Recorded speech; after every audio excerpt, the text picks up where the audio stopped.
Halloween Forever.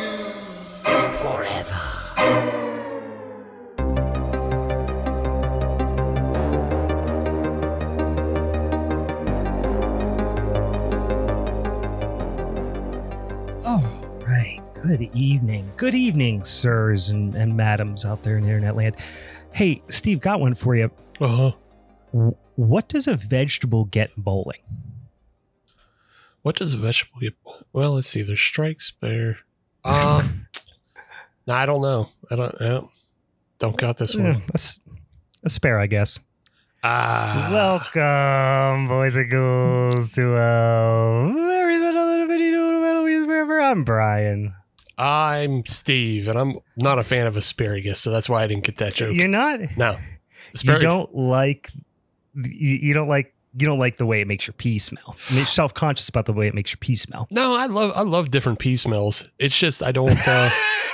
It doesn't do it for me. I don't know what it is. Like that's actually kind of I forgot that was a thing that you did. That's one of your things. Yeah, I'm all about changing my pee to different smells.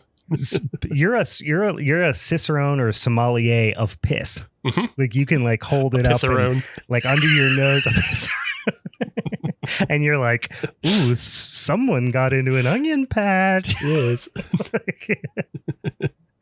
Just imagine Steve at like a 4-H club as a kid sniffing little glasses of piss. It makes me happy. Oh. All right, guys, enough of this piss talk, at least for the time being, because we got a fucking minisode to record here this evening, guys. We are going to be talking about a little movie that Steve recommended that was not on my radar. We're going to be talking about a brand new flick that just came out called Last Night at Terrace Lanes from 2024, directed by one Mr. Jamie Nash. Don't know anything about this person, but we're going to talk about the movie, and we're going to probably talk about that person. We're going to talk about some other shit. Guys, we got a jam-packed episode here of some shit we got to take care of here. First and foremost, I don't know about you, but I need to get into a motherfucking beer here right now. Steve, what are you getting on? Oh, it's back to the dark times. Back to making Brian angry. Yeah. Yeah. Well, last week you were fucking surprised. Birthday cake, marshmallow fluff. What is it? Gummy worms. Apple, cinnamon, maple syrup, and pancakes. Yeah. There you go. Literal pancakes or pancake flavored? Literal pancakes, I'm assuming. Okay. Sure. Yeah. From the Abjuration Brewery down in McKees Rocks. You said you were surprised I wasn't drinking some sort of goof-ass sour last week, so now here is a goof-ass sour. You're back on brand. Yeah, that has all the things. Comes in at 5%. It smells really good. It smells like just apple cinnamon. Like it's punchki season, yes. So there's a bunch of punchkis out there. It smells like apple cinnamon punchki. Oh, see, now you got me. But then, like, when I hear that, I don't think like, well, I guess apple is a little bit tart. Yeah, so that could be tolerable. It doesn't taste anything like pancakes, but it tastes like a nice tart apple ale. I think if it wasn't as sweet, I think it's still too sweet for you. If it wasn't as sweet, you'd be into it. Yeah. But, yeah. The tartness is a lot. See, these are the types of beers where I'm like, I don't hate any of the things you're explaining. I love yummy, spicy apple pastries and pancake. I love all that stuff. Mm-hmm. The problem becomes when you give it to me and you say it's a beer, that just for some reason in my brain says that's not what beer is, right? Yeah. If you handed it to me and said like this is like some sort of like a weird, tiki cocktail or something like that. Oh, all right, sure. Yeah. But it's just like, and I'm not even saying I would dislike it as a beer. I'm just saying like when I'm in the mood for a beer, that's not the type of beer. You know what I mean? That's striking my fancy. Here's the type of beer that's striking my fancy. And Steve, I decided to stick with this trend. I really liked it last week. I've been just busy as a motherfucker lately. Just busy, stressed, overworked. And we've been having this little ritual, which is fun, of after the week's wrapped up, I get the kids in bed, we sit down, we crack some beers, we talk about spooky movies. And last week, I just filled a fucking bucket full of beers. Yeah. Right? I thought I'd keep that trend going because I really liked how that felt. But in this instance, I got this here Boo Bucket from McDonald's McBoo Bucket here. And for those of you who are in the Discord, Dan, you can see that. If anybody else is in Discord, if you subscribe to our Patreon, patreon.com/Halloween's Forever, you can see my McBoo Bucket here. I went with the purple, the vampire. And guess what, Steve? This bucket's full of a bunch of goddamn Keystone Lights. Yeah. So I just got a fucking Boo Bucket full of Keystone Lights. I'm about to hold on now. Listen to this, son bitch. Pow. I'm about to chug this in you bitches' faces. If you guys were on this fucking Discord right now, you'd see me just chug this in your face right now. Yeah. I mean, where else would you get a bucket full of a Boo Bucket full of Keystone Ices? Hey guys, name one more podcast where someone's chugging a McBoo Bucket full of Keystone Lights in your fucking face. There ain't another one out there, guys. If there is, point it our direction. We'll have a fucking slobber knocker. We'll have a showdown. Dan in the Discord says the Talladega fans are cheering. Hell yeah, they are. Yeah, listen, if you ain't rubbing, you ain't racing. You guys can't see me right now. I'm putting number 3 up to the heaven. Raise hell, praise Dale. As always, that's how we do it on this here podcast, guys. Speaking of the Discord and of our Patreon, not only will you be able to join our other Patreon friends in the Discord when we record live, you get the episodes early. You get a bunch of fun stuff. Steve will do reviews and listicles and all types of fun things occasionally on the Patreon as well, but also you get access to our Patreon exclusive podcast called Families Forever. That's what it is. It's just about our lineage, our heritage. We go on 23andMe. No, here's what we do. We fucking watch all the goddamn Fast and the Furious movies. I got to watch another one probably tomorrow because we got to record here pretty soon. And I love recording the podcast. I love talking about these movies. And God damn it, I hate watching them. I put it off as long as I possibly fucking can because they're so garbage. And if you like them, you have a smooth fish brain and you're garbage too. Or if you hate them like I do, you'll enjoy us talking about them and making fun of them and that sort of thing. Or so it is a lot of fun. A secret third thing, which is your... What's this thing? Wait, you're just an irony... You just hate me. Well, no, you're just an irony poison person like me who watches them but doesn't know if he likes them or not. Yeah. Well, that's questionable whether that's actually an existing third thing. Anyway, we do that over on the Patreon. It's a lot of fun. Like I said, patreon.com/Halloween's Forever. Check us out over there. Oh, also, I'll mention if you want to follow us on social medias, you'll see when all these new episodes and all these yummy thingies pop out on the Patreon or otherwise. Go to Halloween is Forever on the Instagram or the Twitters or whatever and follow us. And if you want to write us a review on your podcatcher app, your Spotify or your Apple Podcast or whatever, write us a review, say a nice thing, give us the maximum amount of stars, send us a DM, and I'll send you some fucking stickers in the millions, guys. Also, speaking of the social medias, our lovely social media friends and listeners helped us to vote, and we announced our showdown topic for February, which will be coming up. Holy shit, guys. It'll be coming up the very next episode here after this one. We are going to have a showdown episode. We're going to do a little bit different this time. Before I say that, I'll remind you, the topic that our social media friends and listeners voted for us was Stephen King adaptations. So film adaptations of Stephen King works, right? So we're going to do this a little bit different. Steve and I decided we like having guests on. Guests are fun. We'll continue to have guests on. But sometimes for the showdown episodes, it's a lot. It's a lot for the guests. They're like 3+ hours long sometimes. And scheduling and all those types of things sometimes are difficult. We're going to continue to have guests on, but we thought, hey, let's try something new for this showdown episode. Let's do a 1v1 between old Steve and myself, but let's make it a tag team match. Not a tag team in that we have our tag team partners, but a tag team match in the sense that our movies have a tag team partner. So what we're going to do is both myself and Steve are each going to pick 2 films, count them 2 flickies that are Stephen King adaptations. And then we're going to talk about those. And then our social media friends and listeners are going to vote on the pair that they like the best. So this adds a little wrinkle into the mix, right? This is like when you got a hardcore Holly and who was the guy who used to always Crash fight Holly. fucking yeah they Crash and hardcore Holly. They used to go out and have they'd be having a hardcore match. All of a sudden, somebody just say, "Hey, fuck it, throw a kendo stick in the. Now that's a little bit more ECW, but throw a steel chair, just a fucking bucket of tacks in the ring. Let's see what happens, guys." That's what we're gonna do here for this upcoming Showdown episode. So that's gonna be a lot of fun. And guess what? We're gonna pick those son of a bitchin' movies right fucking now. The question now becomes, Steve, who's going to pick first? Who's going to get first pick? Because I think we should do it this way. And we're figuring this out live, right? Yeah.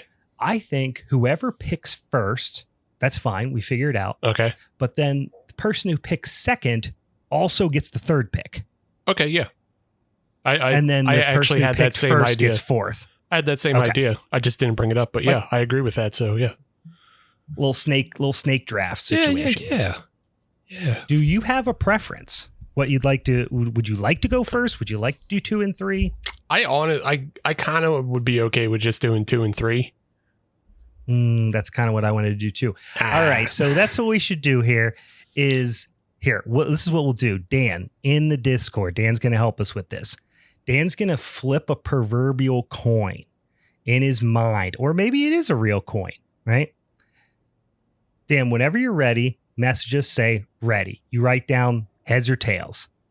And then Steve, you're going to call heads or tails. And then if you win, you get to choose your order. Okay. Dan, are you willing to participate? Dan is ready. Okay. He's ready. All right, Steve. Heads or tails on the imaginary coin flip. I would go tails. Tails it is. Dan says tails. Dan says tails it is. Dan, did you, my question is, did you actually flip a coin, or was this in fact an imaginary coin flip? Because that would be interesting. Just for my own curiosity, I do want to know that. You actually rolled a 20-sided dice. And I had evens and you had odds. Yeah. That is fair enough. So the question now, Steve, is do you want to stick with what you just said and go for number 2 and 3, or do you want to go number 1? It was imaginary, by the way. Yes. Well, that's fine. Fair enough. Mine would have been imaginary too. All right, Steve, what are you thinking? Yeah, I'm going to stick 2 and 3. 2 and 3. Okay. Yeah. So you get your first choice. I got a little strategy that I got to play here. Okay, I got to do a little strategy then. All right. Because I got 2 I want. I got a backup. Mm-hmm. I'm going to pick the one that I think you would be more likely to pick. Because I think my second pick, which is really the one I want to do the most, I don't think you're going to pick, but we'll see. So with that being said, my first pick is going to be from the year 1989, the year of our Lord. I'm going to pick Pet Sematary. Ooh. Yeah. Kind of an expected one, but listen, I love the Ramones song. I love that fucking movie. I love when little kids slash people's Achilles tendons. So I'm going to go with Pet Sematary. Steve, you got 2 in a row here. What are you thinking? Yeah. I mean, Pet Sematary was on my short list, but I think it was more like a number 3 pick for me. Okay. Interesting. Yeah. Hope this doesn't come to bite me in the ass here. So my number 1 pick, it's just a movie that I think is one of those cases of it's better than the source material, which is so wild to say when you're talking Stephen King. Mm-hmm. But I think you all know it. You all love it. I'm going with The Mist. The Mist. Okay. The Mist is, I mean, it's a short story, right? But yeah, this goes like I love this movie. We've talked about it a lot on the old podcast, I think. And what year's The Mist from? That's got to be from 2007. Oh God, I'm good. I was gonna say 7. I love it. All right, what is your next pick, Steve? You got 2 in a row. So this one I had kind of flip flopping, and I think I'm actually gonna go back in time. Okay. I thought I might jump forward in time and go with Dr. Sleep. I do like Dr. Sleep. I like a Dr. Sleep. Mm-hmm. But I'm going to go back. I like a Dr. Sleep. Yeah. I'm going to go back in time. Okay. And I know this doesn't matter because you and I aren't voting this time around. Mm-hmm. This would be a pick that I would pick just to get your vote, just to steal it from you. Oh, I hope you don't steal my pick right now. But I think I'm going to steal your pick. Fuck you. But I love a Davy. I love a Davy Cronenberg. I love a Davy. Yeah, you do. You son of a bitch. I should have picked that first. I knew I should have. Yeah. Going all the way to the year 1983 for The Dead Zone with Christopher Walken. Boy, oh boy. Yeah, you took my pick, and that was my number 1 pick, too. But I thought, he's not going to pick that. He's going to pick Pet Sematary. He's going to pick something else. Oh boy. Yeah. See, I mean, I thought The Mist might be on your list here. Sure was. But I did not see you stealing The Dead Zone from me. Now I'm really questioning my 3rd pick here, which my 3rd pick is still on the table. You know what? I'm going to do this because I like this story. I'm interested to see what people think about this. You have an 80s movie and a more recent, although 2007 is not that recent anymore. I have an 80s movie, and then I'm going to go for a quite recent one. And I am going to go with a fucking dark horse here, and I'm going to go with Gerald's Game in 2017. Yes. Yeah, I did. Yeah. Yeah. I can see that. It's got a Mike Flanagan and a Barbara Crampton. It's got a Crampton. It's got a Flanagan. And you know what? It's also just a very different feel, right, than the rest of the movies on this list. Mm-hmm. So I'm hoping it stands out for that reason. I didn't want to go, predictable ones. Pet Sematary, pretty predictable one. I thought The Dead Zone was going to be my dark horse, but you snatched it out from under me. All right. So once again, just to recap, Steve's tag team is The Mist from 2007 and The Dead Zone with one Mr. Christopher Walken from 83. I'm picking Pet Sematary, classic from 1989, and Gerald's Game from 2017, which was also a listener recommendation. I'll be honest with you, that one was not necessarily on my list. Like, I mean, I like the movie, and it should have been on my list, but it wasn't necessarily something that I was thinking of. But let me see, Jose on the Instagram, which is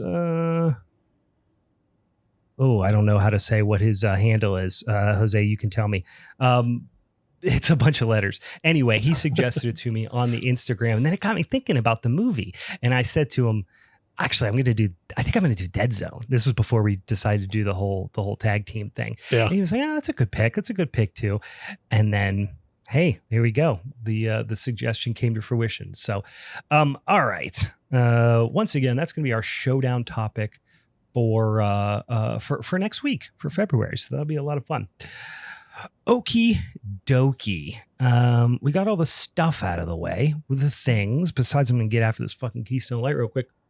Let's get into this movie. Steve, what brought this movie onto your radar here? Not hearing a lot of buzz about it. Yeah. So this movie is still, I mean, as of recording, it's still on kind of like the pay service side of things.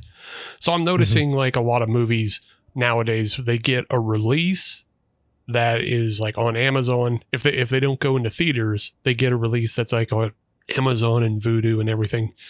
And then it gives them a grace period to like get some rentals and buys off of that. before they head to a free service like Shudder or Tubi or something like that. So this movie's so new that I think we're still in that grace period. Because another movie, and we're talking about Barbara Crampton, Suitable Flesh, it just hit Shudder this week. But like it was on Amazon. Like I had watched it before on Amazon. I have not watched it yet, but that one I've heard a lot about. It's really good. Well, I mean, of course you heard about that one because it's Heather Graham, it's Barbara Crampton, it's Joe Lynch directed it, and it was supposed to be Stuart Gordon's last film. Right. So yep. Yeah, that's why you hear a lot about that one. And I completely suggest it. That movie rules so hard because it's so horny. It's so out of control. Yeah. And it's a Lovecraftian horniness too, which is just like an extra type of weird, forbidden, repressed horniness probably. Yeah. But yeah. No, I that's one's been on my list as well. And I've just been cheap and haven't bought it because, waiting for it to come to Shudder or whatever. But yeah, but coming back around. So I think we're kind of in the same place right now with Last Night at Terrace Lanes. It's in this position where you can buy it, but I think eventually it'll either hit Shudder or Screambox or Tubi, and everybody will be able to watch it more accessibly. But this is this is everybody's ground floor. You get in, you get to hear about the movie now. It just came across my radar because I was looking at what's new, and then I saw bowling, and I was like, "Oh, new horror and bowling?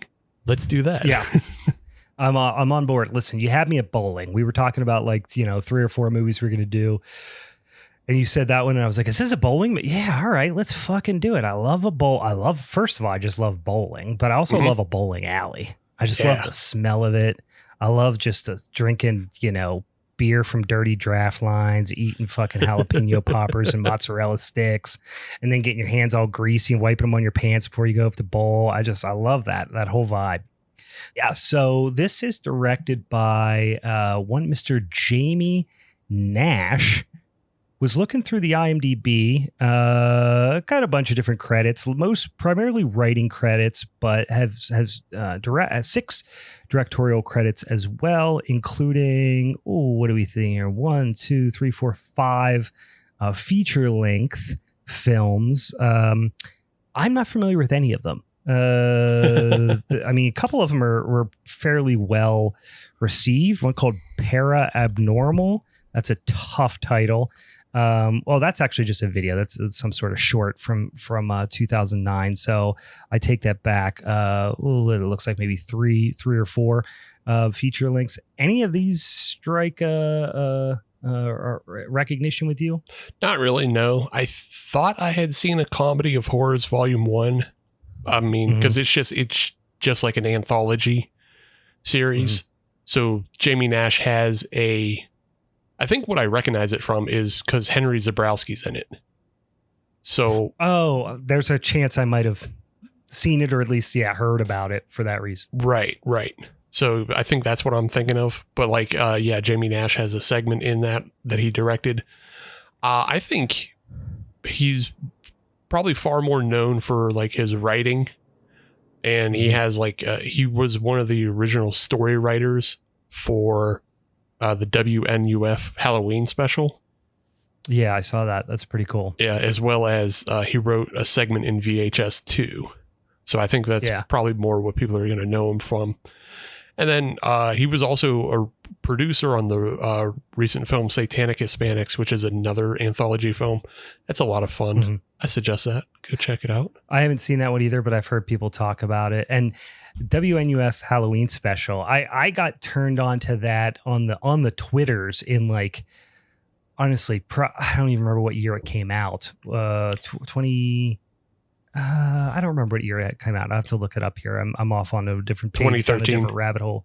2013. I was going to say, because I feel like I heard about it in 2015, because it was right. It was when I lived in Milwaukee. Okay. And this was when the people were still passing around VHS copies of it. And you could I don't know if they had a GoFundMe type situation or something, because they did a limited VHS release of it. And I was just I can't wait to see that. And then finally, when it came to streaming, I was really excited about that, because it was very much I feel like there's been quite a few kind of, I don't want to say copycats, because I don't want to sound negative, but I think there's a lot of people who have made similar works that are heavily influenced by that. Mm-hmm. But it felt like a little bit of not the first mockumentary or spoof type of thing of a newscast, but what was the British one? Ghost Hunt or whatever? What was that one that was from the 90s that played on network TV and freaked everyone the fuck out?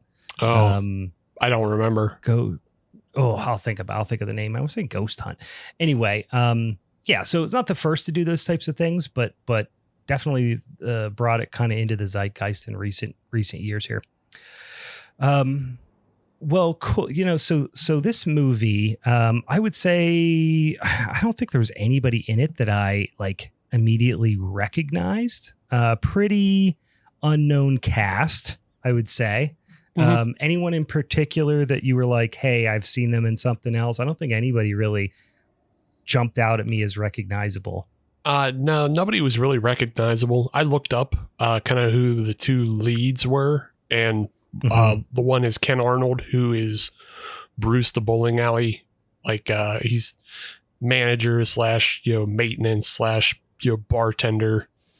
Right. He's been in a couple things. He was in Jamie Nash's last feature. So he was in a Comedy of Horrors. So I imagine that's where they kind of met up. He was also in Satanic Hispanics, and he plays Buzz Aldrin in Men in Black 3. So that's all right. Yeah, he's got a Buzz Aldrin look to it. I can see that. I can see that. Yeah, once I saw that credit, I was like, oh yeah, I get it. And then the other is kind of our main final girl is Francesca Capaldi. She's just been in, she was like a child actor. So she was in a bunch of kid shows, and she also was like she was the younger version of Allison Hannigan's character on How I Met Your Mother. Oh, okay. Yeah, so like if anytime they flash back to when Allison Hannigan's character was a kid, she played the kid version of her. I don't know that I've ever watched more than 20 seconds of an episode of that show. People really love that show. I've never, like I said, never watched an episode of it. Yeah. Not necessarily intentionally. It's just never something that's been on my radar other than just generally what's in the zeitgeist. It's one of those sitcom things where like if a sitcom doesn't hook you and just like occupies your time and becomes a habit, it won't become a habit for you. Yeah. So like I know plenty of people who got hooked on like 2.5 Men.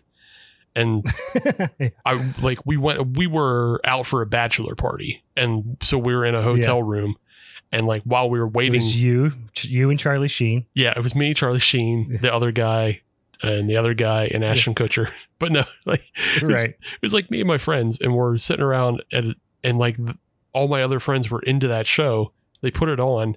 I'm like, what is this fucking garbage you guys watch? Like, I know. My parents watch that, and they used to watch Big Bang Theory. Yeah. And I would just like that I mean, occasionally that show will have like a joke. But I'm struggling to think what Two Broke Girls was the other one they used to watch. Oh yeah. And like, yeah, as much as Big Bang Theory is not my cup of tea, like if it's on in the background, you're over there or something, you listen to it. Okay, I could see why somebody would think that's funny. Two Broke Girls makes me want to cut my own jugular. It's the least funny show I've ever been exposed to. I mean, 2.5 Men's right there too. Yeah. I mean, it's anti-funny. Like, it's the only time I can imagine it being funny is if I was like super high and it was just, I was laughing at how not funny it is. Like that's the only laugh I would get out of that show. Yeah. I'm not even trying to be like snooty asshole. There's plenty of sitcoms I like, but that show in particular is just, you just wind up laughing at your own silence. It's like you laugh at the fact that you're not laughing. Yeah, the cringiness of every fucking line. Yeah. I can see that. It's not even Charlie Sheen. It's the fucking other guy. Oh, okay. Was it? Like It was John Cryer, right? John Cryer from the John Hughes movies back in the day. Holy shit! That guy's not funny. He's on a new sitcom too now. He's people love him. People love him. Maybe it's me. Anyway, not really anybody else. Like I said, I recognize pretty unknown cast here, which I tend to like. Mm-hmm. You know, it lets me to kind of sink myself into it a little bit more if no one I recognize is popping up. But yeah, like you said, Ken Arnold plays Bruce. Francesca Capaldi plays Kennedy, and they're a father-daughter kind of duo, although you don't necessarily know that right off the bat. The thing opens up with this cult group of like masked cultists. They're wearing like sweatsuits and these very generic, like almost mannequin type masks that, frankly, I feel that this type of mask is the modern day equivalent of like the generic Jason mask that everyone would just wear, like to represent horror. Yeah. You know what I mean? Like when we were younger, it was just like, oh, you could go to any CVS and pick up a shitty, you know, Frisbee turned into a fucking Jason mask that didn't even lay on your face right. And if someone was putting together something really cheap and they wanted to communicate horror, they would just throw one of those on somebody. Now this mask is that. Right. This just like shapeless, kind of just emotionless plastic, you know, mask that you would almost expect someone to wear. Like, I don't know, for some reason it always reads as like vaguely medical to me. Like somebody would wear it after they had like a nose job or something. I don't know. Yeah. It comes off as like a heist mask almost to me. Oh, I could see that. Yeah. It reminds me of the movie Dead Presidents because of that. But yeah, I don't mind the mask part, but I was actually really excited for all the tracksuit stuff because when I watched the trailer, before I suggested, I did watch the trailer. I was like, oh, okay. And I was like, bowling alley, check. Heaven's Gate, killer cult, double check. Let's go, baby. Oh, yeah. Yeah, this sounds fantastic. Yeah, and it doesn't come right out and show it, but the body language, the body types, the movement, the voices, the cult is essentially made up of teenagers. I think it's pretty fair to say young people, maybe not teenagers, but like the peers of the you know, the main protagonist and her, you know, friends and acquaintances. And you just get this intro where it's like, hey, people in masks driving in a car. They're listening to like some sort of recording or perhaps like a CB radio of some cult leader saying very kind of generic cult leader things. They abduct a guy and just off the street, like just pop out in a van, grab him up, take him to some location and just start emptying his guts out. And I'm like, oh man, we're going 0 to 60 here. I'm very excited. They're like weighing, I think, his guts and different like organs and things. Yeah. And then like seem to be doing some sort of math equation or perhaps like triangulating a map based on the figures they're getting from like weighing his organs. And I'm like, fuck, this is going to be like fucking wild, right? I'm real excited at this point. Yeah, that was my first note. Weighing organs, plotting out map coordinates to a bowling alley is wild. It's like my literal note. Yeah. And they get, and ultimately you learn, you know, it's pretty clear. It's made apparent that the area that they have chosen or that the whatever fucking weird, undoubtedly made up, but also like oddly meticulous methodology that they're using takes them to this bowling alley. Now we cut to, you know, two of our main characters here. You've got Kennedy and her new friend Tess. And they are sitting in a car and you get vibes right off the bat that this is a new relationship. At first you're like, oh, they're just friends. But then you're like, okay, it feels like it's a date. And they do a pretty good job of kind of letting that be vague. And then you kind of come to realize that like that Kennedy thinks it's a date. Maybe Tess is thinking it's a little bit less formal than that. But they were planning on like going to dinner, and then Tess surprises them by saying, hey, we're going to go to this bowling alley. Mm-hmm. Kennedy is very anti going to the bowling alley, and we don't really know exactly why yet. You just think initially it's because she was hoping for a more romantic date type setting. But then we come to quickly find out that it's because not only does her dad work at this bowling alley, but she kind of grew up in this bowling alley. Right. And she's a little bit embarrassed by her dad and by her, her upbringing in that sense. Tess also invites two of just the biggest douchebags ever, which are apparently friends of hers. And then there's also a little bit of a romantic, I don't want to say threat, but like almost a love triangle thing where like now Kennedy is worried that the one guy, is the love interest of Tess, and she seems to have, a thing for Tess. So there's a little bit of tension there. In any case, you see as they kind of go up, the friends show up, these two guys, which we'll talk about in a second. Well, one of them's a jock. I didn't even write his name down. He's a terrible, terrible actor, has super annoying hair, does not sell jock at all. Like he's theater kid through and through. Like it does not read jock. And then this other kid, Cody, who at least has some funny lines. And he calls people cucks a lot, which is pretty funny. The way he does it. I was kind of bummed that we didn't have Meg on for this episode. Like when he delivered the line. I forgot she had she went through a phase where she was calling people cucks all the time too. Yeah, I forgot about that. It's his one line that's such a standout is after they all get their shoes and they go bowling. Kennedy is faking like she doesn't know how to bowl, so she's throwing gutters.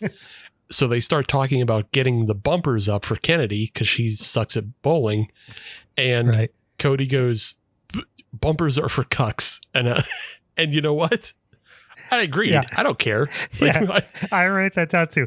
Bumpers are for cucks. Yeah. Cody calls everyone cucks. Yeah. Like that's my note. Yeah. But as soon as he said it, I was like, oh, a great line. Fuck, we should have had Meg on for this episode. I didn't know. Yeah, that should be a shirt too. Bumpers are for cocks, and it's just a ball. It's just a bowling pin and a bowling ball. Anyway, let me crack an everybody's here. Keystones. As they're kind of going into the bowling alley, then you see the cults kind of lurking around outside. So, they're like, hey, they're here. So, danger is on the horizon. You get intro to the alley regulars that are, we learned that this is the last night that the bowling alley's open. This local landmark is closing. This is the last night they're open. So everyone's kind of dealing with that in different ways. Some of them are just kind of like drinking. Some of them are kind of like super depressed. Other ones are kind of like trying to look on the bright side, but you get introduced to all these regulars and employees and all this stuff. And then you get introduced to Bruce, who is Kennedy's father, who is the all-purpose kind of manager / maintenance guy. He's been there forever, right? She sees her dad.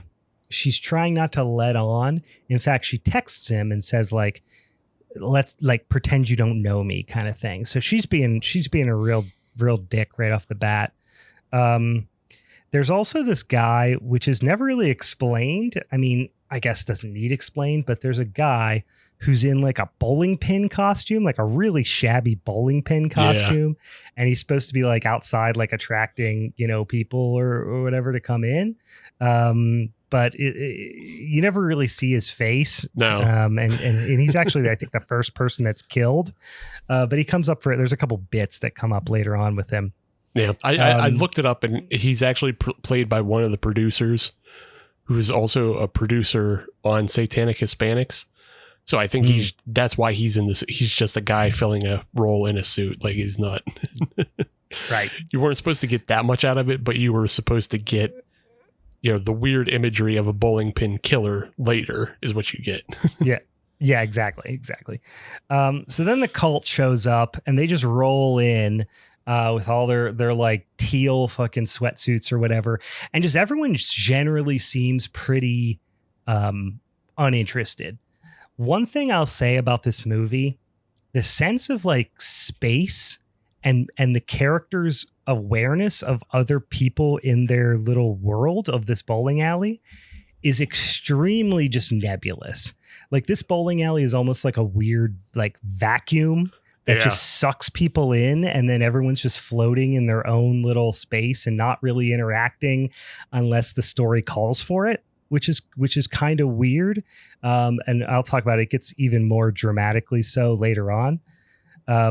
But the dad, Cody, the one who calls everybody cucks, is kind of being an asshole, and the dad like threatens him and just like I don't know, grabs him up by the shirt or whatever. And then the cat comes out of the bag that Kennedy is his daughter, and whatever, she was hiding that. We then get to Cheryl, who's the owner, and Cheryl's kind of giving Bruce this like pep talk in the back. There's a lot of scenes, frankly, they're like really, really dialogue heavy. Yeah. Which is not that bad, but like they just, they definitely feel a little padded at times.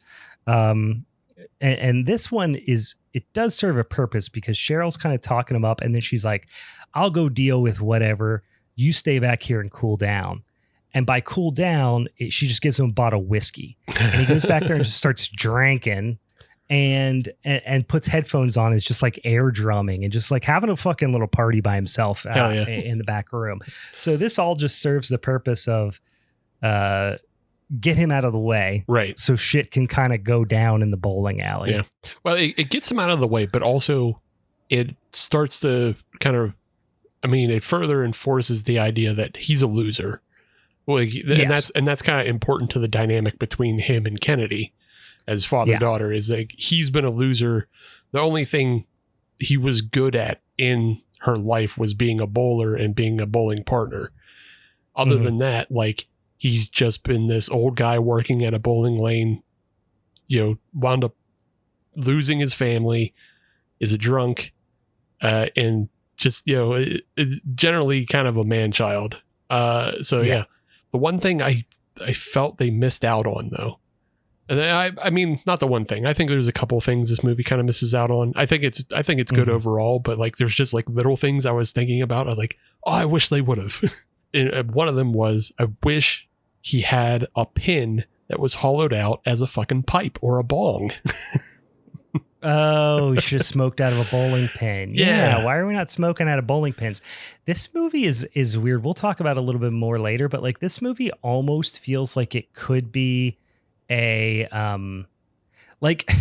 take just a couple of scenes out, maybe a couple of crude jokes out, and this could almost be like a PG-13 movie. Like there's not a ton of violence, there's not a ton of, it's just not a ton going on in that sense. But yes, so you get this scene in the back room when the guy in the pin costume is banging one of the, I think she's a regular. I don't think she works there. It's just, that's the place she hangs out at all the time. That's where she gets her fucking booze at. And, I think between Brian and I, maybe it's not as clear to the listeners, especially if you're a new listener, but Brian and I are in Western Pennsylvania, and I can guarantee you we can both name 5 bowling alleys off the top of our heads if we need to. And we've all been drunk in those bowling alleys, and we've all been to those bowling alleys. They all smell like smoke. We've all picked up sex workers at those bowling alleys. Or at least know some. I was at a bowling alley. I was a member in a league at a bowling alley up until very recently that was not as nice as this bowling alley in this movie.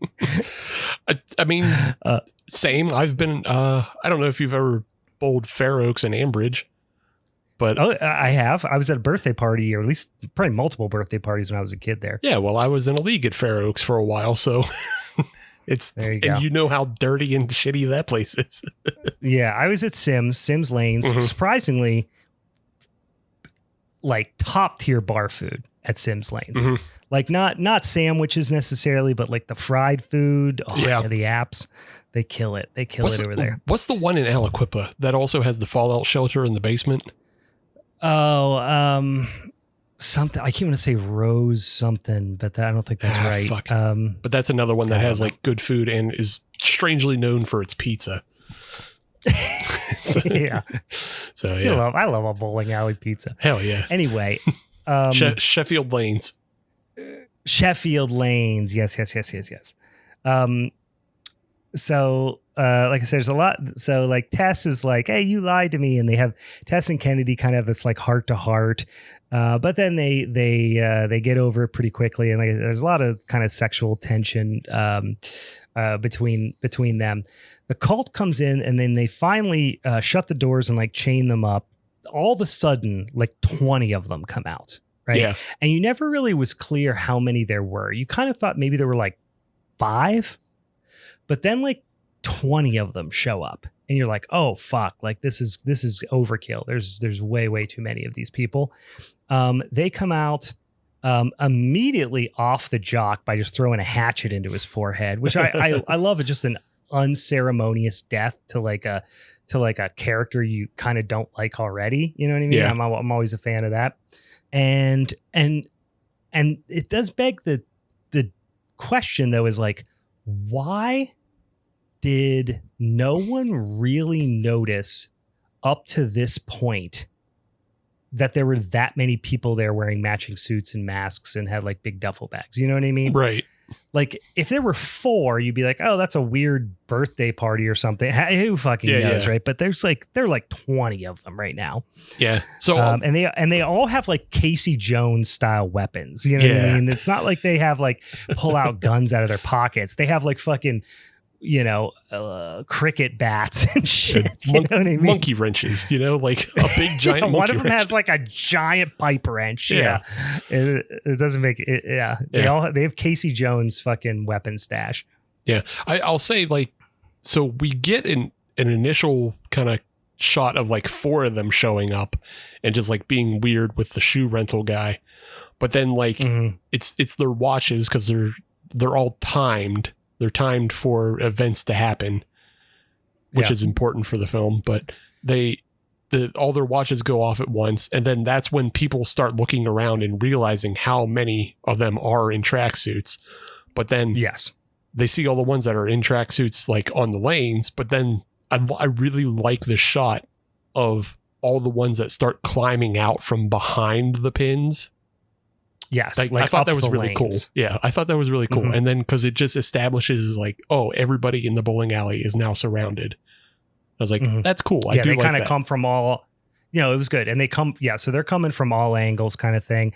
And then you hear this like cult, the cult leader is talking and he like, he's walking around. They never explain it. It really doesn't matter, but it's just like a quirky little element of his character is he's got this little like kind of charm, I would say. It almost looks like a crystal or so. At first I thought it was like a shark's tooth or something, right? But it was like a crystal of some sort, I think. And he's waving it around almost like a dowsing rod type of thing.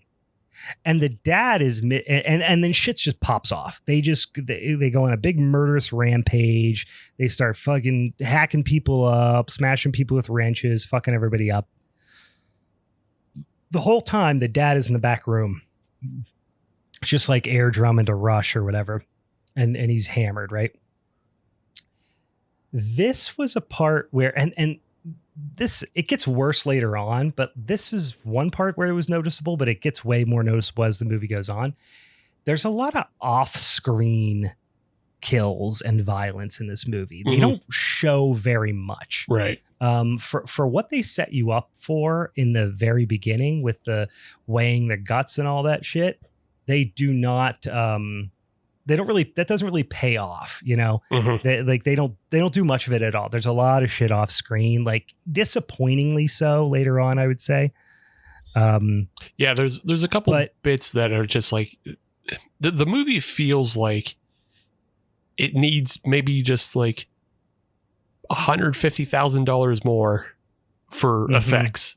It's a fine movie. It's just like it needs it just needed a little bit more of a cash injection to pull off like those memorable effects, because that's what this real film is missing, is like it's missing that memorable bowling violence is what you're looking for. Yeah, there's a couple little ones, but they're really quick things, and it's noticeably missing, especially because the movie looks good. Oh yeah. You could say like some of the acting is sketchy. Like some of the dialogue's pretty sketchy, but it's like fine. It's a low budget, kind of indie film. But the thing that is like a disconnect for me is it looks really good. Cinematography is good. The lighting is really good. Everything looks good, but then there's really very little in the way of effects. Yeah. You could tell they just didn't have much budget for that, unfortunately. And that's just kind of the bummer of it. Like, I still think it's a fun watch, and it's only an hour 15, so still check it out. It's tight. Yeah, so quick. check it out. It's a quick movie. But yeah, it's one of those, it's so noticeable. I will say, although it does happen early in the film, which is what we're talking about, is how like the things at the end, like what should be the punchlines at the end, don't pay off. But there's an early one I like that's a pretty good gag. It's when the bowling pin is killed in the back room. Yeah. One, it's just a funny scene because it's a bowling pin with his pants down, wandering around in the dark. That's funny to begin with. But then he gets stabbed with a machete through the chest, through the back, and it starts squirting out. And then as the blood is squirting out of his chest, there's a hard match cut to ketchup being squirted on fries by the cuck kid. And that's it's just, I like that. It's just very funny. It's like, oh, like I was super, pumped at this point, because it's like, oh yeah, we're doing dumb jokes. We're calling people cucks. We got bowling pins getting killed. Let's go. I'm in. Yeah. I mean, at this point, I'm having a lot of fun with this movie, and I'm not saying I didn't overall, but like, my enthusiasm waned, I would say, as the movie pressed on. And this is one of the this is, I'm still riding high at this point. There's a line that I had to write down because it's just one of the most poorly delivered lines in recent memory for me, which is Tess in the back room, like expecting Weather to come out. And it's after they saw everything on the camera that was happening. And she's like, come on, we gotta escape. We gotta get out of here. Kennedy. And Tess is like, he's like, the blood. There's so much blood. Oh yeah. And she's like, come on. And she's like, but the blood, like it was just like it looked like she was lost on that one. But yeah, that one could have used the second or third take. It was wild. I actually kind of like paused and was like, should I rewind that? Was that like funny enough to rewind? There's this one where like Cody breaks another victim's neck while he's like trying to silence him and like pretending that he's dead. It was okay. I get it. They were trying to set Cody up that he's a real piece of shit. Yeah. But so really at this point, like Cody, Tess, and Kennedy and the dad are the only people left that like we know about really. At this point, the cult, this is a kind of a bizarre one. The way they took care of cell phones in this movie, I feel like in some movies like this, they're just like, it's the 80s. Nobody has cell phones, or it's the 90s. This one, the cult has some sort of technology that intercepts cell phone calls. Did they ever actually explain that, or does it just happen? Because it just kind of happens, and then Kennedy's like, they've hacked the cell phones. Yeah, with their sweatsuits, like because it's not explained. Yeah, because at one point Kennedy very clearly calls 911, and then it routes right to occultist's phone. I was like, that's not how any of that works. How did they pull that off?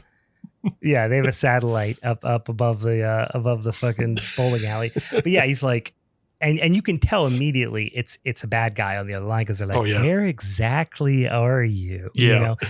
And then later they're like, they've hacked the phones. They've locked the door. I think the line is, they've locked the doors and they've hacked the phones.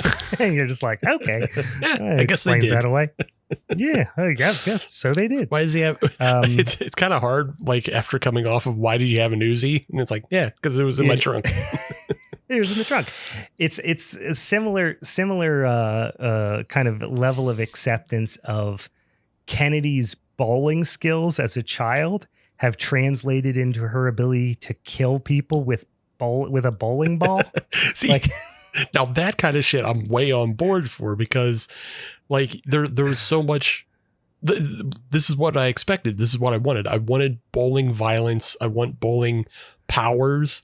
And like, that was my note, is Tess and Kennedy get cornered by these two guys, and Kennedy picks up a bowling ball and they go, "What are you going to do? There's two of us."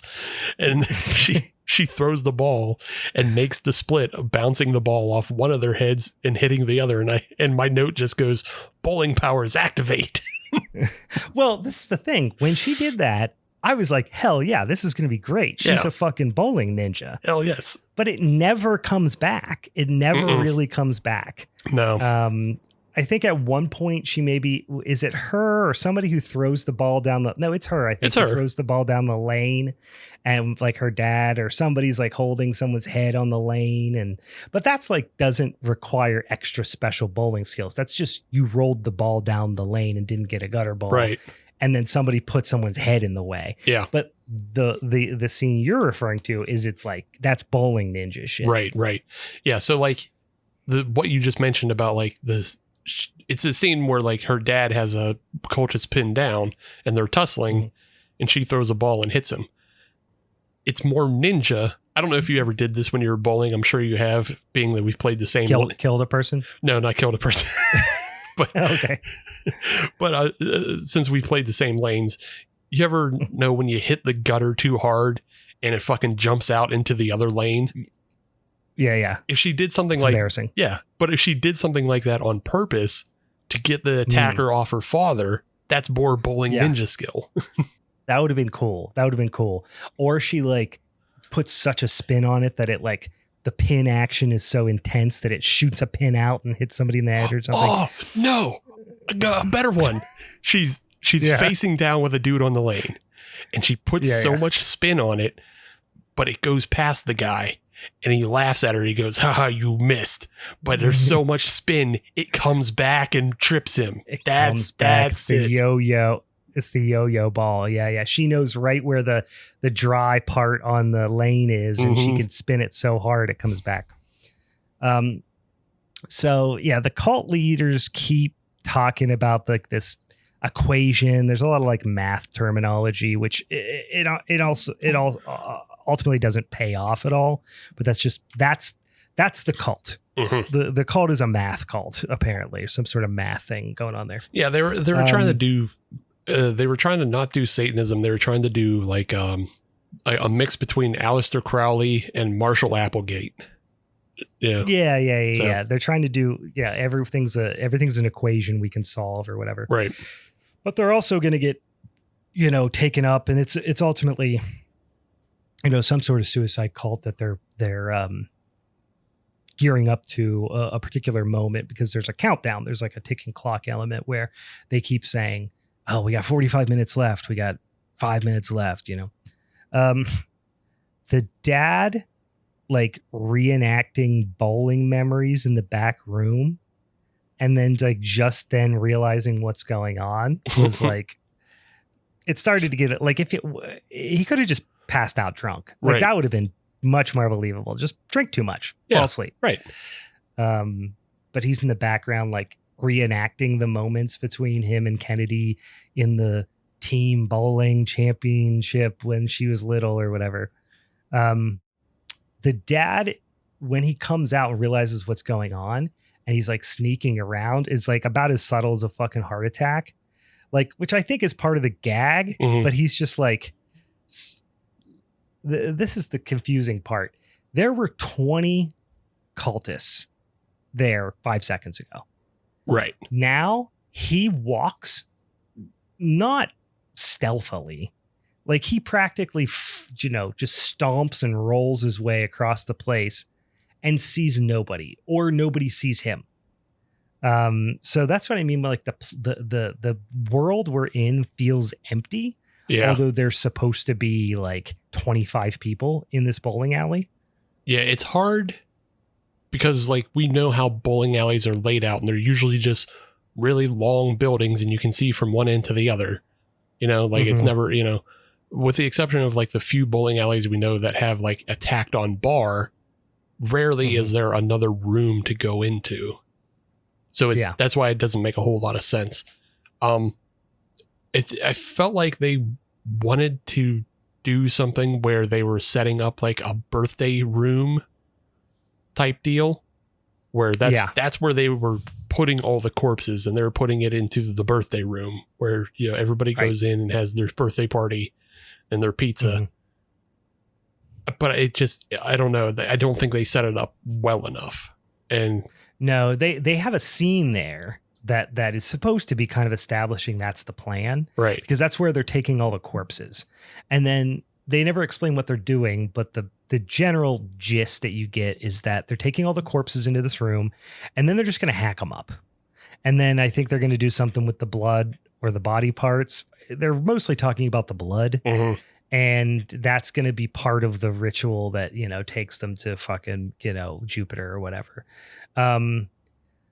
Because they get Cody back in the birthday room and he's been playing dead. But then right when they're about to like kill him or whatever, he narcs to save himself. And he's like, there's 3 other people here and this is their names and blah, blah, blah, blah, blah. But then they just kill him anyway, he's like, I can show him where they are. And he's like, nah, he just kills him. The cult leader we haven't mentioned, his name's Dove. And he is like an older guy. He I can't pinpoint exactly who he reminds me of, but I landed on a cross between the guy who says inconceivable in The Princess Bride. Oh, Wallace Shaw. And and Hank, the FBI brother-in-law from Breaking Bad. Okay. Like he's somewhere in between those two. But he looks like somebody else and I just couldn't place him.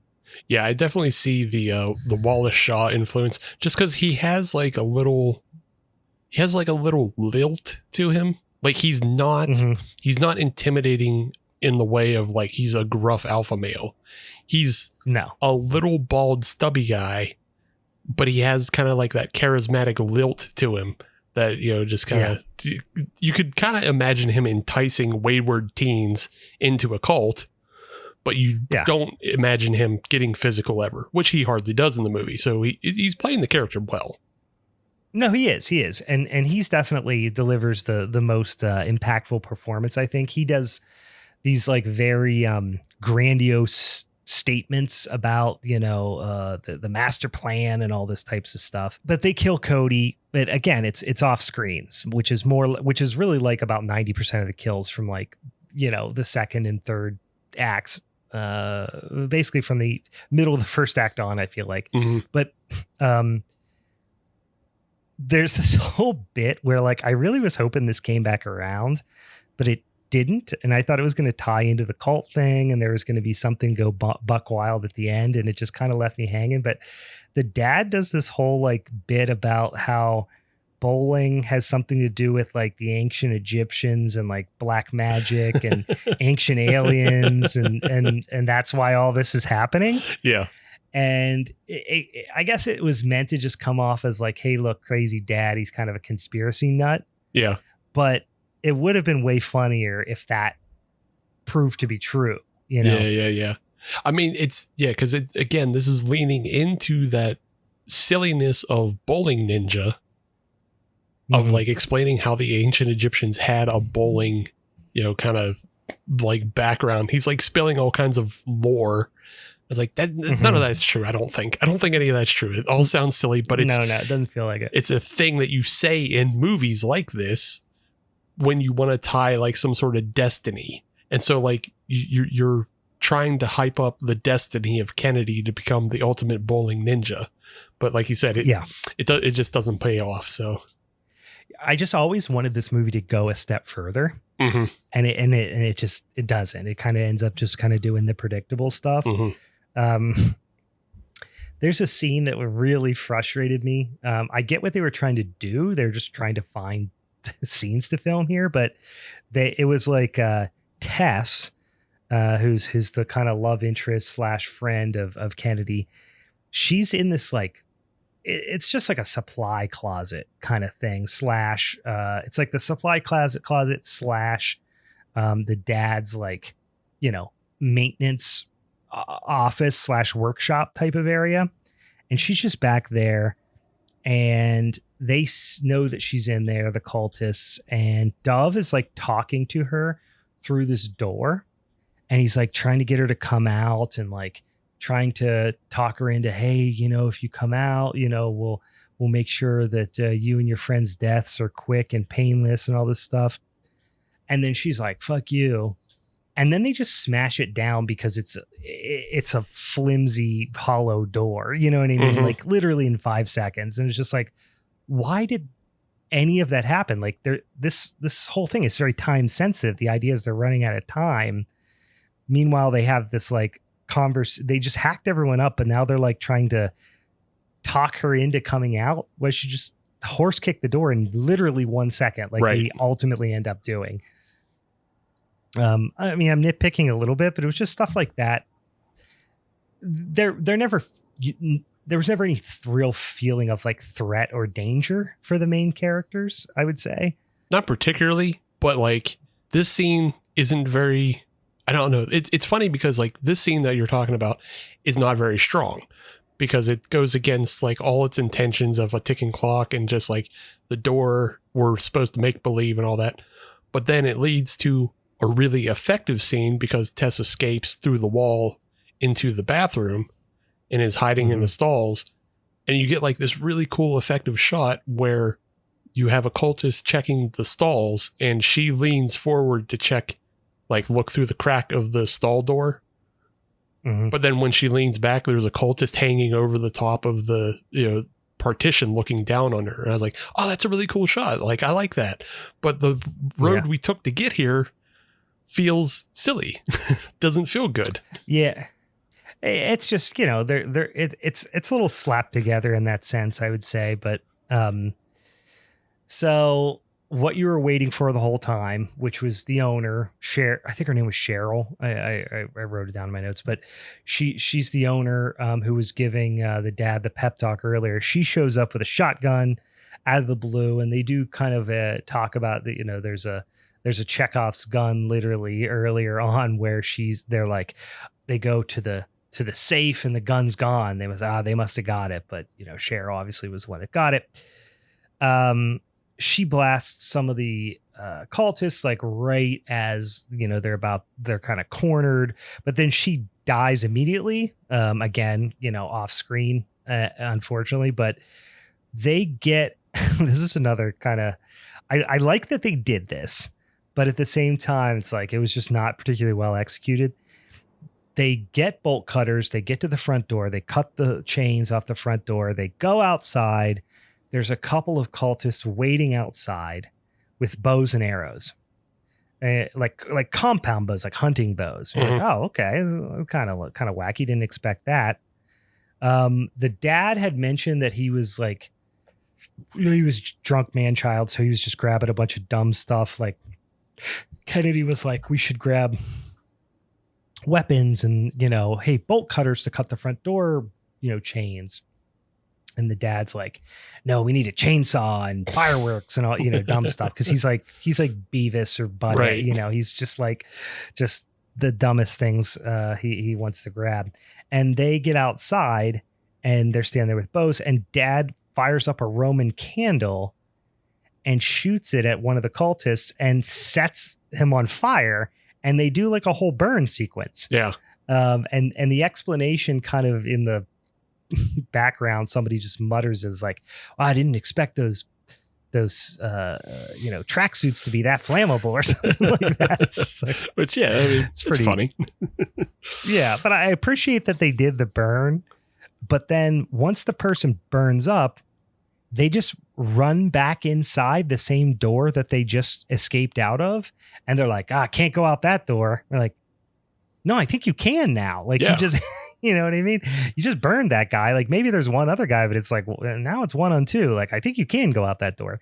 But they don't. And Yeah, you could say it's because Tess is still inside, but they were going to leave without her 5 seconds ago. So right. They were going to try to get help otherwise. So yeah, it feels, it's one of those things where it's like the flimsy ass door where you just have to believe, that you just have to believe that that's what had to happen. Cause it should have been that after they set the one guy on fire, they got chased back in by 2 other guys, who were armed. But it's literally just one guy burning to death in an empty parking lot. One of them could have left while the other one stayed for Tess if they really wanted that. Like there was no threat for them keeping them there is what it was. No. So yeah, but it is a cool burn. And it's also like a really long one because I think they get like 3 different angles of it as well. So they do. You do. So respect for throwing that in there. They do have Tess. The cultists do have Tess. So now they do the old Looney Tunes gag of putting on the bad guys' uniforms. Yeah. Where they get them, we do not know. One guy just burned up. They didn't use his, but apparently they used ones that got killed earlier. That could have been the case, but they hop into a couple of occultist costumes pretty quickly, and they just like walk up to Dove, the cult leader. And they're just like, hey, we should not do this. Like they don't have any type of plan or anything. Not really. Right? And so they go up and he wants the dad, like he can tell pretty much, I think the idea is he can tell immediately that they're imposters. He ultimately wants the dad to kill Tess, which, spoils their fucking genius plan. And then he quickly realizes that, he's not going to do it. And, they're imposters or whatever. And he grabs Kennedy. So he's kind of got like the knife to the throat type situation. The dad's got an axe and he's saying, you got to kill Tess. And then this part doesn't make any sense. And I understand what they were trying to do, because earlier there was this situation where he's trying to fix the lanes, and like he all he had to do is hit the reset button maybe, but he didn't. But you never really get the idea that the reset button was a part of it early on. But now he's like, I did what I should. I got to do what I should have done a long time ago, which is hit the reset button. And for those of you who don't bowl, you don't know, like there's a reset button, like, and now modern lanes, like it's all fucking computers, right? So there's a keyboard and you hit this on there, but like used to be like a reset button. There still is to a certain extent, but that it goes and just resets the lanes. Like it just knocks down all the pins, puts, fresh pins down, and somehow hitting that reset button frees them from the little showdown that they're in there. But then they quickly become surrounded by all the cultists again. So like something happened that was nothing, but then also nothing happened.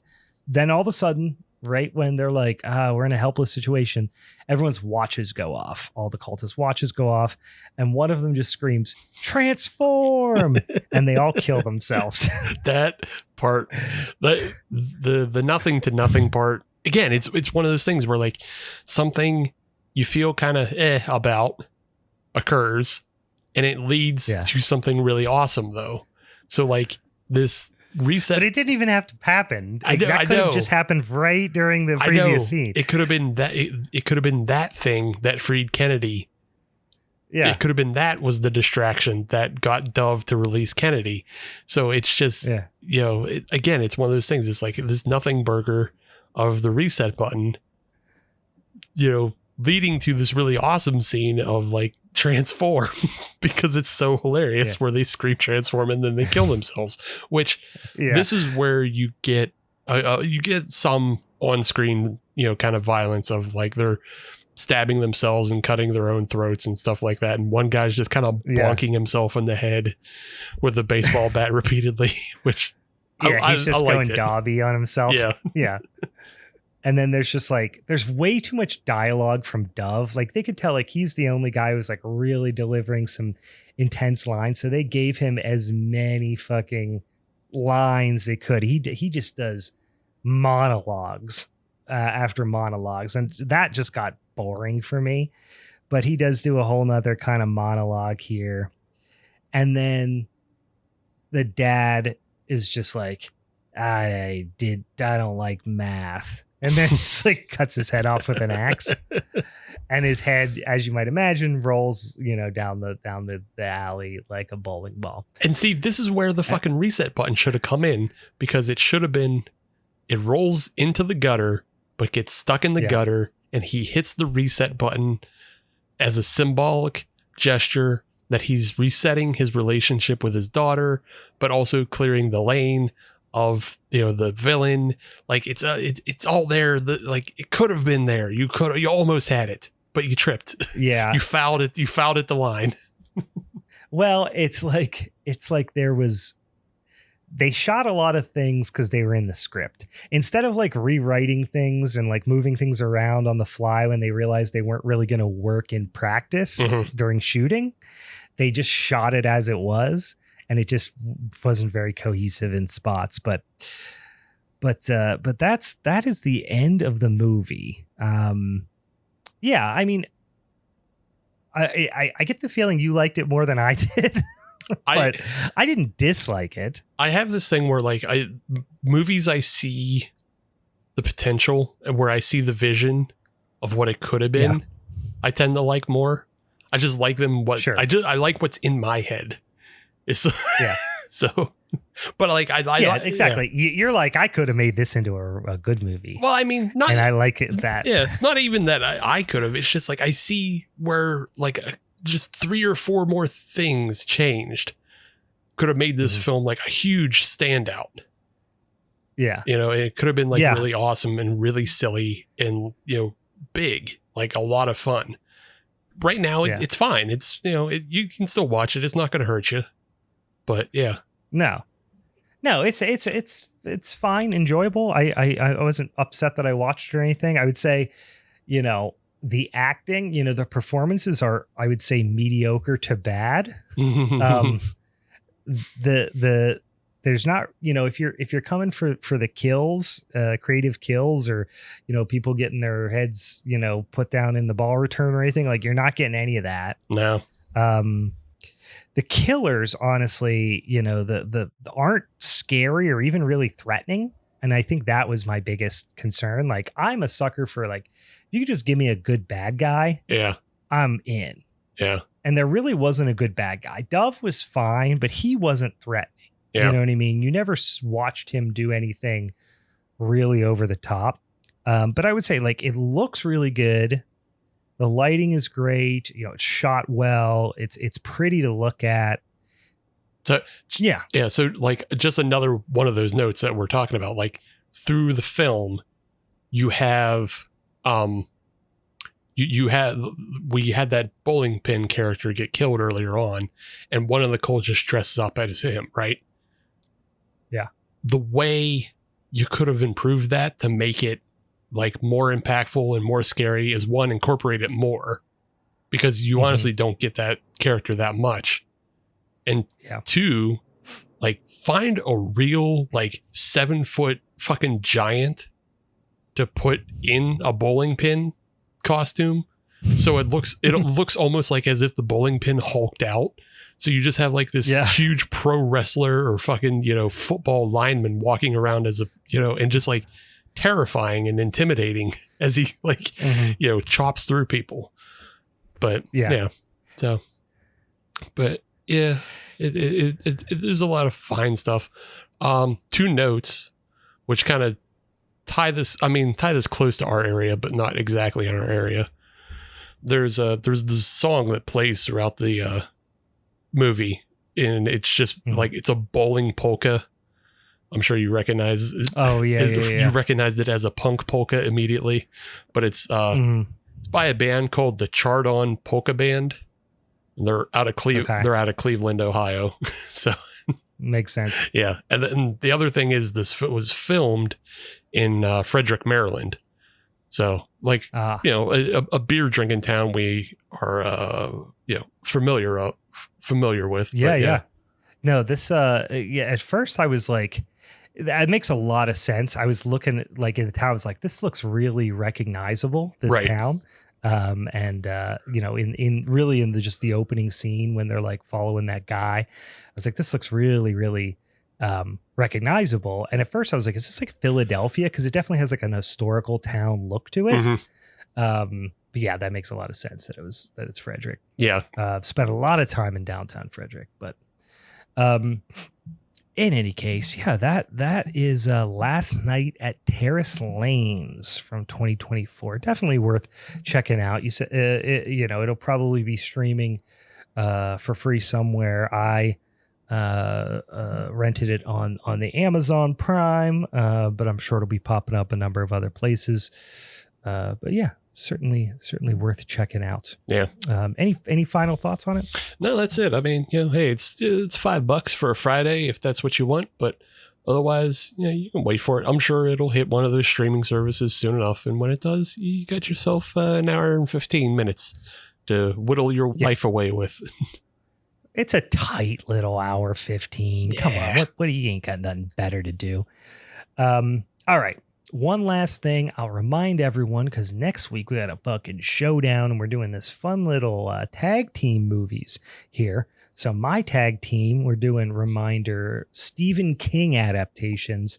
I'm doing Pet Sematary, obviously the 89 version, and Gerald's Game from 2017. Steve is going to be doing The Mist from 07 and The Dead Zone from 83. So if you're in the movie, or if you're in the mood to watch some movies, you got 4 of them to watch here. And then also maybe you can go watch, I don't think you're going to be reading that many stories, although a couple of them here are, The Dead Zone's a full novel. The Mist is a short story. Pet Sematary is a long one. And Gerald's Game, I think Gerald's Game's a full novel as well, too. I never read that one. Is that a novel or is it a novella? I thought it might be a little bit shorter. No, maybe it was a novella. Maybe it's one of those like 100 pages. Yeah. I don't know. Did not read that one. In any case, maybe you're feeling froggy. Maybe you want to watch them all and read them all. Who the fuck knows? All right. Anything else I'm forgetting? Anything else we need to talk about before we wrap this sumbitch up? Oh no, actually, it is a larger 330 page book, Gerald's Game. So okay. Yeah. Let's see. What else? No, I don't got nothing else. Yeah, that's it. All right, boys and ghouls. Well, that being said, for the Halloween is Forever crew, I'm Brian. And I'm 140 average. No, you're not. I am. You fucking liar. I don't know. It's been a while. All right, bye.